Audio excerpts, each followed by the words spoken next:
Olá, está começando mais uma edição do Justiça do Trabalho na TV, produzido pelo TRT de Santa Catarina. Hoje vamos falar sobre um dos assuntos mais importantes do país, a reforma da Previdência. Ela ganhou destaque na mídia depois que o governo anunciou mudanças para a concessão da aposentadoria. Uma das propostas prevê a unificação dos critérios para acesso ao benefício, como, por exemplo, o fim das diferenças entre homens e mulheres.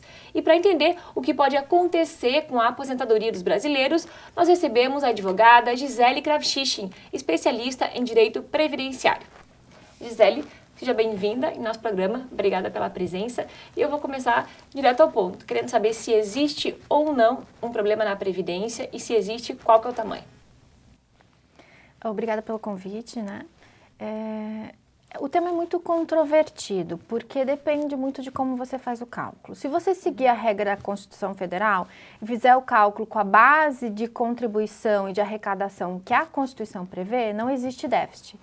A Anfip, que é uma associação dos fiscais da Previdência, ela faz o cálculo anualmente, ela até publica um anuário com todos esses números internos, oficiais da Previdência, provando que todo ano sobra dinheiro para o que é arrecadado do que é despesa, inclusive incluindo aí as despesas dos ministérios, as despesas da assistência, saúde e previdência, que formam a Seguridade Social, que é essa arrecadação que a Constituição também determinou especificamente. Agora, se você usar apenas a folha de salário como base, o que os empregadores e os empregados contribuem sobre o salário que eles recebem, há déficit. E esse é o cálculo que o governo faz. Ele tenta fazer o cálculo da forma mais restritiva possível para justificar que há déficit e para daí dizer que tem que reformar e retirar direito dos trabalhadores. Exatamente. Então há uma discussão aí que uma corrente diz que há um superávit e outra corrente diz que não. Pelo contrário, que há um déficit. Então quem que custeia, afinal de contas, a Previdência mais exatamente? A sociedade como um todo. A gente tem os empregadores pagando sobre o lucro, sobre o faturamento, sobre a folha. A gente tem os empregados pagando sobre o salário que eles recebem até o limite do teto. A gente tem, por exemplo, uma contribuição nos concursos de prognóstico. Quem joga na Mega Sena, por exemplo, parte do dinheiro arrecadado vai para custear a Seguridade Social. A gente tem várias contribuições que vão formar essa base de arrecadação para pagar a Previdência, a assistência e a saúde.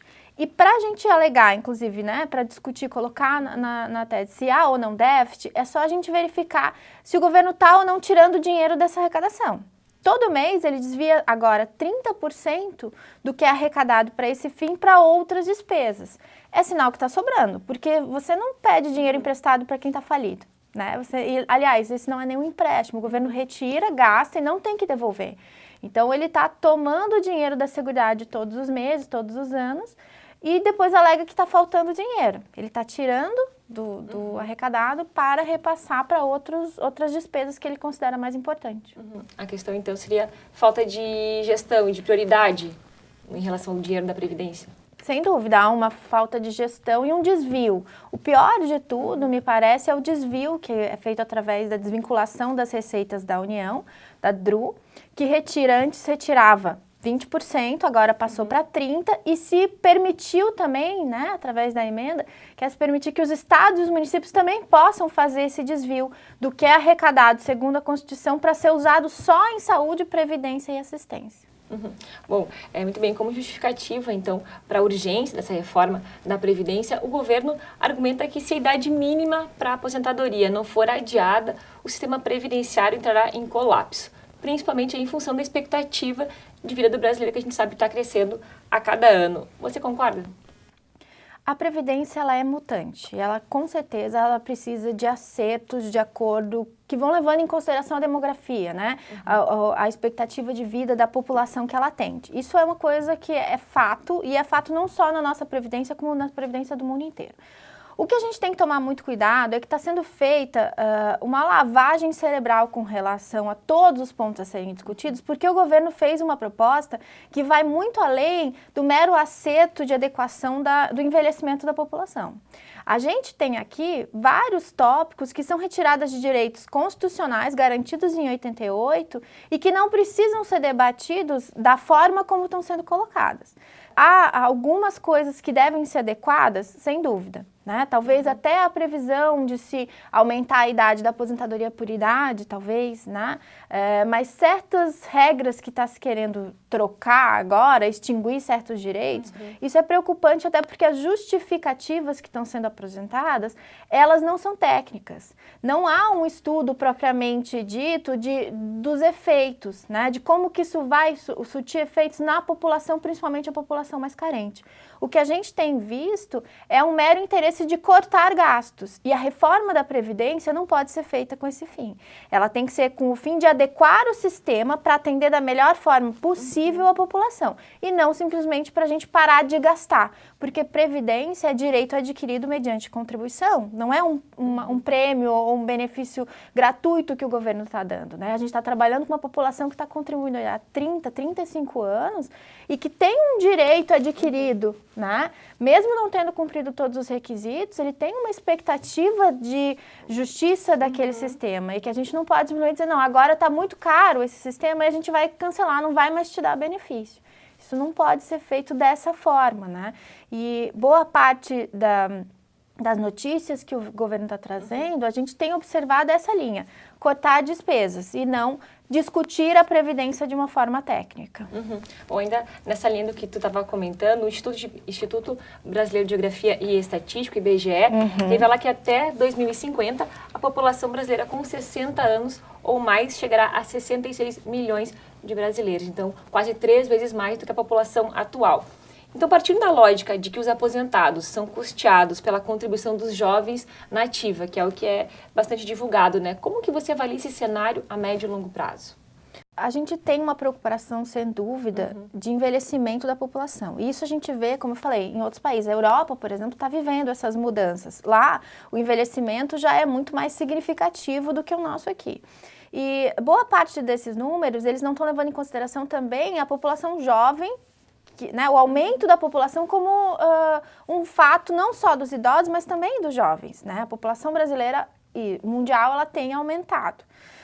E o que a gente tem que verificar é que, assim, talvez a discussão não seja só de retirar direitos, mas aqui também pensar em, ao invés de se manter um sistema de repartição simples, como tem sido feito até agora, que é a nova geração paga pela que está recebendo, né, que a gente chama também de sistema de pacto entre gerações, quem sabe se pensar em começar a incluir a capitalização aí.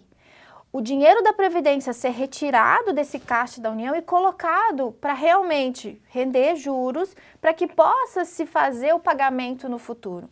O sistema de capitalização tem sido pensado, inclusive, para as previdências públicas de serviço, de regime próprio, de servidores, né? Já tem sido incluída essa lógica. É assim que funciona a previdência privada também. Você tem uma conta individual, onde o que você contribui, o teu empregador contribui, ficam ali rendendo, e aquilo vai ser pago para você de benefício. Então, ao invés de se manter, talvez de se discutir essa manutenção do pacto entre gerações, se pensar, então, em separar uma conta de quem está entrando no sistema, para ele receber só aquilo que ele realmente vai contribuir. Né? Então, se pensar uma lógica diferente, a gente acha que o sistema não pode ser mantido num pacto entre gerações, que vai ter muito mais idoso do que jovem. Isso pode ser uma realidade mais para frente.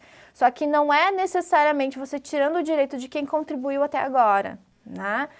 Você tem que pensar, então, esses jovens, como que eles vão se aposentar daqui para frente? Será que vai ter dinheiro suficiente? Será que vai ter jovens suficiente para pagar pelos novos idosos? Né?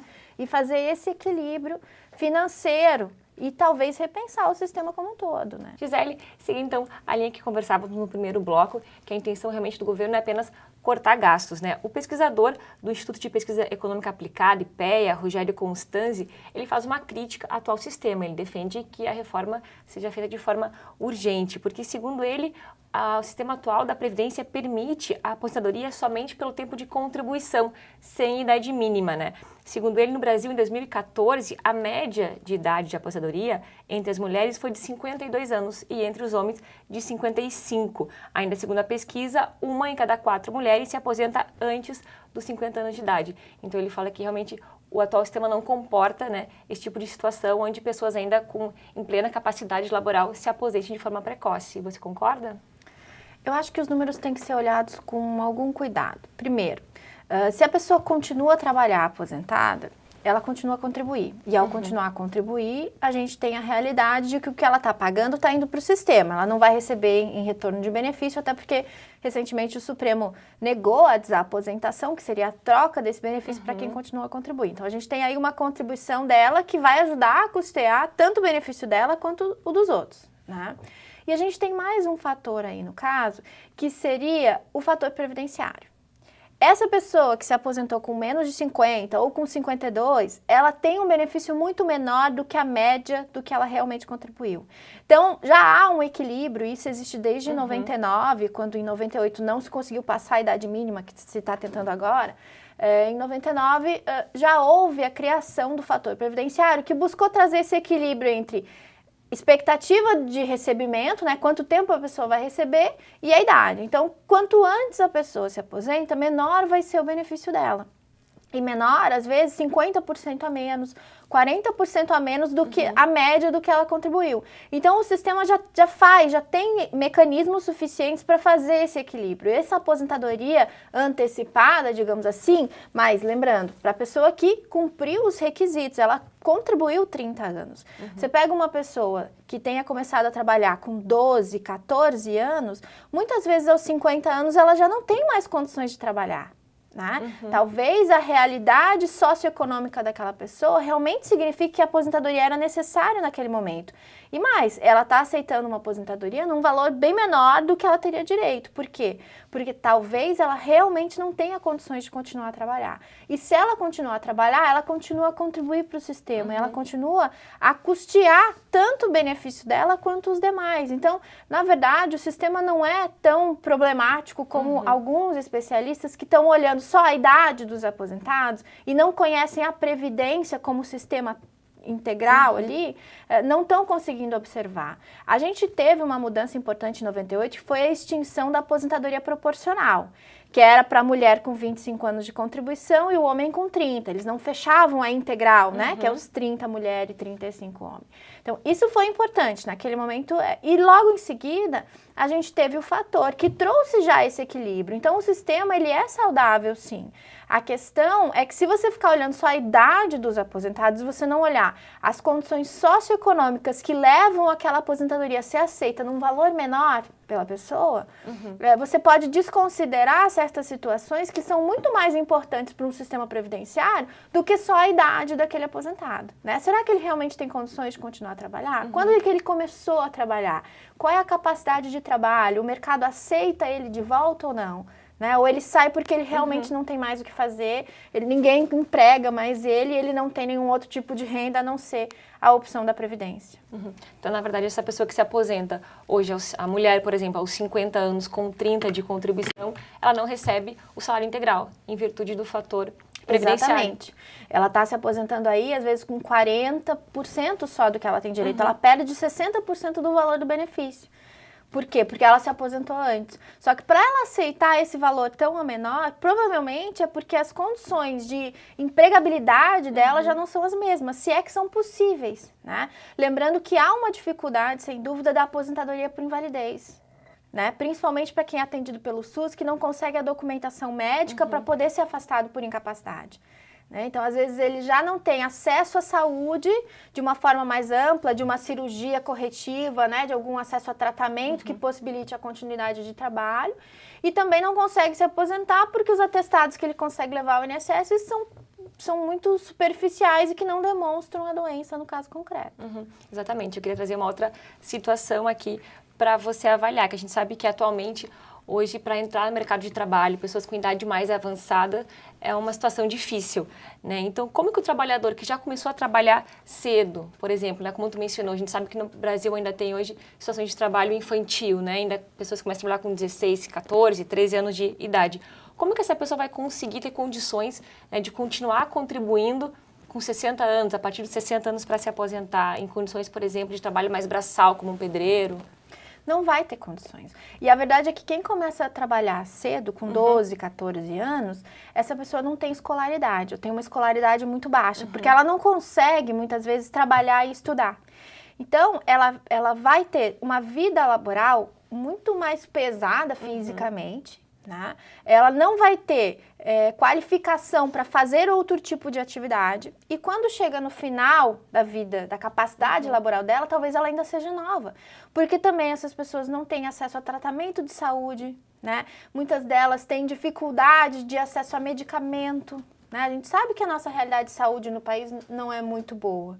Então, essas pessoas vão ter dificuldade de conseguir emprego e de não vão ter acesso à aposentadoria. Né? E a gente tem que trabalhar também com essa expectativa de vida de, por exemplo, o Nordeste, que a gente tem estados em que a expectativa de vida masculina é de 64 anos. E a idade para se aposentar é 65. Então, eles vão trabalhar até morrer.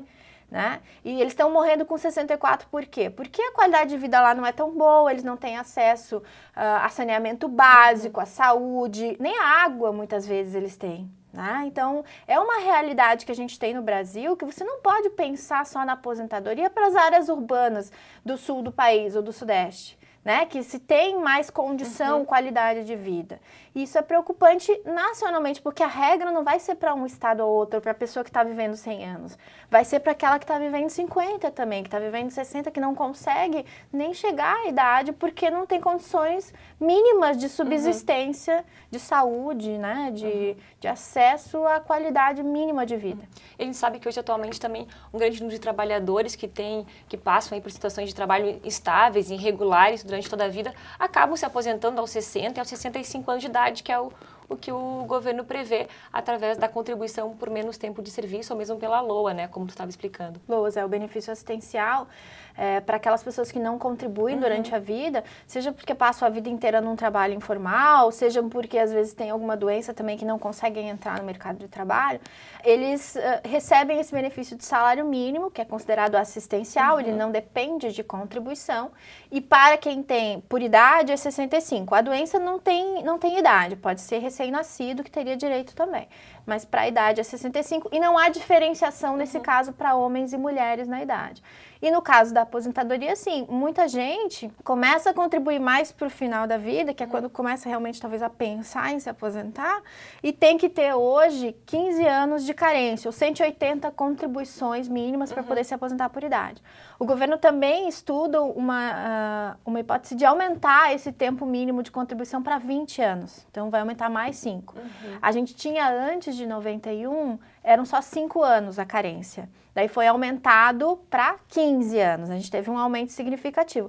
Talvez realmente seja um momento de aumentar a carência para a idade, né? Então tem certas coisas que a gente pode considerar necessária nessa reforma, só que a reforma tem que ser pensada não como um mero corte de gasto, mas sim como rediscussão da Previdência, como um problema social, né, de distribuição de renda, com base nos princípios que a gente tem ali de universalidade, de cobertura, né, então tem que se tomar o cuidado porque a Previdência vai gerar, qualquer mudança vai gerar reflexos que podem criar um caos social bem significativo. Bom, Gisele, outro ponto polêmico dessa reforma é que, além de estabelecer a idade mínima pretendida pelo governo, que é de 65 anos, ela pretende unificar os critérios para a aposentadoria, estabelecendo as mesmas regras, tanto para homens como para mulheres, e acabando com as aposentadorias especiais, como, por exemplo, para as professoras. Qual que é o impacto para a sociedade dessas mudanças?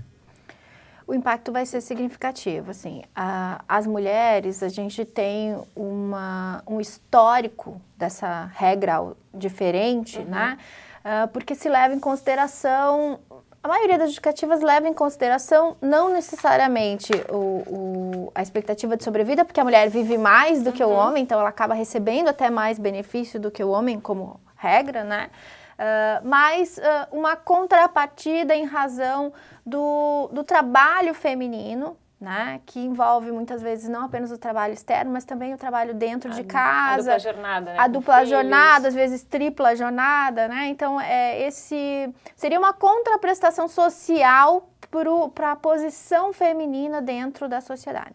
Agora, isso é algo que a sociedade como um todo deve se debruçar e questionar, se é algo que se quer manter ou não.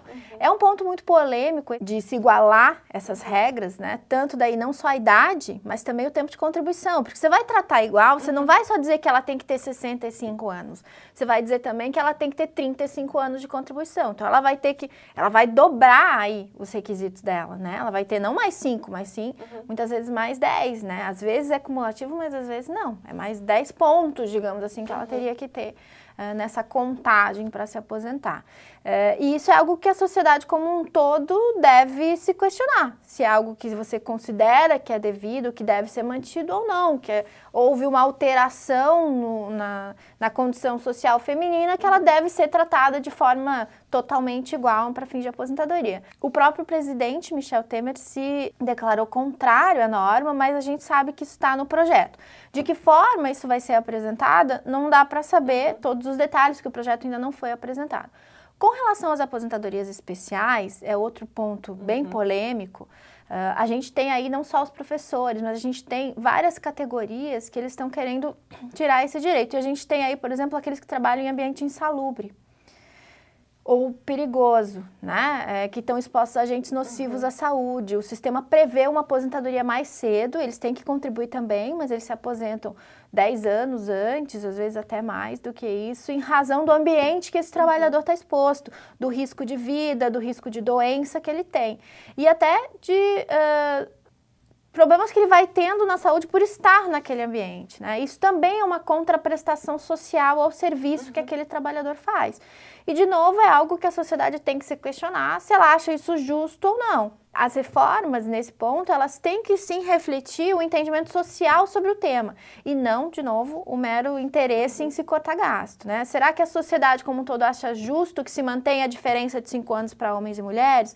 Que se mantenha essa diferença para o trabalhador que está exposto a um agente nocivo, que o ambiente de trabalho é danoso à saúde dele, que ele vai ter menos sobrevida, provavelmente, ou vai ter uma condição, uma qualidade de vida na velhice menor, ele vai ficar surdo, ele pode perder o olfato, ele pode perder, né? Ele pode ter vários reflexos negativos na saúde dele, que ele não vai viver o mesmo que o trabalhador que estava num ambiente totalmente saudável, né? Então, é um contraponto que a sociedade fez até agora e que eu entendo sim que é justo que se mantenha. Mas é um questionamento social que deve ser feito. Qual a previdência que a gente deseja ter? O governo quer também unificar a previdência dos trabalhadores da iniciativa privada com os servidores públicos, né? Isso é um ponto que já vem, na verdade, sendo um reflexo de outras emendas que a gente teve, de outras reformas previdenciárias. O serviço público já não tem uma aposentadoria como era antes, né? A gente teve, ali em 2003, uma mudança significativa, em 2005 também. A gente já tem as previdências complementares públicas, que faz com que o servidor, na verdade, ele tenha aposentadoria até o limite do INSS, o que ele quiser, ele vai ter que contribuir numa previdência complementar, que o Estado, o ente federativo também contribui com ele. Tem idade mínima também. Tem idade mínima. As regras do serviço público já são mais rígidas do que a da iniciativa privada para aposentadoria. Os benefícios lá também costumam ser melhores, né? Mas a tendência de unificação, ela existe. O que a gente tem que cuidar só é a proteção do que já foi adquirido até agora, né? Então, dos servidores que já implementaram os requisitos ou que estão logo próximos de implementar, para se verificar. Mas para quem pretende fazer concurso, tem que estar ciente que a regra provavelmente vai ser daqui a pouco exatamente a mesma de quem está trabalhando na iniciativa privada. E que muitos estados, a gente vê municípios que enfrentam um problema com a Previdência, né? A prova disso é o estado do Rio, que já fez proposta de cortar 30%, né, de retirar 30% do salário dos servidores para pagar a Previdência, né? Então, o serviço público também está se mostrando enfrentando problemas, né? E no caso dos servidores, a gente tem um problema grave também, que me parece, que assim, a diferenciação que se tem dado, assim, de muitos reajustes para ativa, alguns têm reflexo para os inativos, muitas gratificações que ultrapassam o limite do teto, né? Então, a gente tem um teto constitucional que hoje está em torno de uns 33 mil, vai para 39 mil se passar o aumento do Supremo, mas que a gente vê notícias de desembargadores recebendo 400 mil, 300 mil reais por mês, né? É óbvio que o sistema não consegue manter isso, mas não é culpa, às vezes, do aposentado que está recebendo dentro dos limites, né? Há uma disfunção do sistema que está muito mais ligada, ao meu ver, nos ativos que recebem muito mais do que o limite de teto, do que nos aposentados, que têm uma fiscalização um pouco maior com relação ao recebimento. Mas eu entendo que os servidores públicos, a primeira regra seria realmente limitar os pagamentos ao teto e evitar ficar criando auxílio isso, auxílio aquilo. O Estado do Rio, no mesmo momento que ele diz que ele vai cortar o dinheiro dos aposentados, ele quer implementar também um auxílio educação de 11 mil para certos cargos, entendeu? Então, essas distorções que são têm que ser evitadas, distorções né? do sistema, não é o problema o aposentado, o problema é a administração do dinheiro. E isso é não só na previdência do servidor, mas também na previdência regime geral. Você gasta mal e daí você coloca a culpa em quem recebe menos, né? Daí fica muito fácil. Vamos cortar gasto, então tira o direito do que recebe menos e continua pagando os absurdos e os abusos para quem recebe mais. Gisele, a gente está indo para o finalzinho do programa, mas eu queria só ouvir aqui, deixar que você deixasse uma última mensagem para quem está nos ouvindo, para quem está em casa, do trabalhador, assim. Algum consolo para quem está em casa? O que fazer diante desse cenário? A primeira coisa a verificar, acredito, é juntar a documentação e verificar se você já tem tempo implementado, porque assim, não adianta você já estar contribuindo ou você agendar um benefício no INSS. Você tem que já ter implementado as condições. E daí juntar a documentação, talvez procurar um auxílio profissional, né, especializado. E segundo, assim, ficar muito atento. A população tem que prestar atenção no que está sendo discutido agora no Congresso. Essa reforma, quando ela vier, a proposta nem chegou ainda, né? A gente tem que tomar muito cuidado com essas propagandas que vão vir do governo federal, aladeando um déficit, né? E não discutindo os pontos principais da mudança. Então, tomar cuidado de analisar direito para ver se é isso mesmo que você acredita que tem que ser feito. Se não for, a gente já viu, ir às ruas adianta, né? Fazer manifestações adianta, os meios sociais e de mídia também adiantam, e a população tem que estar atenta, porque a mudança, se vier, vai ser significativa, e se passar tudo que o governo está querendo, a nossa Previdência vai mudar muito e não vai mais atender aqueles que mais precisam dela. Então, fico alerta aí para quem está em casa. Gisele, obrigada pela participação no nosso programa, mas infelizmente hoje nosso tempo chegou ao fim. Muito obrigada pelo convite. Hoje conversamos com a advogada Gisele Kravchichin sobre a reforma da Previdência e as possíveis implicações na vida dos brasileiros. Nos vemos no próximo programa. Até lá!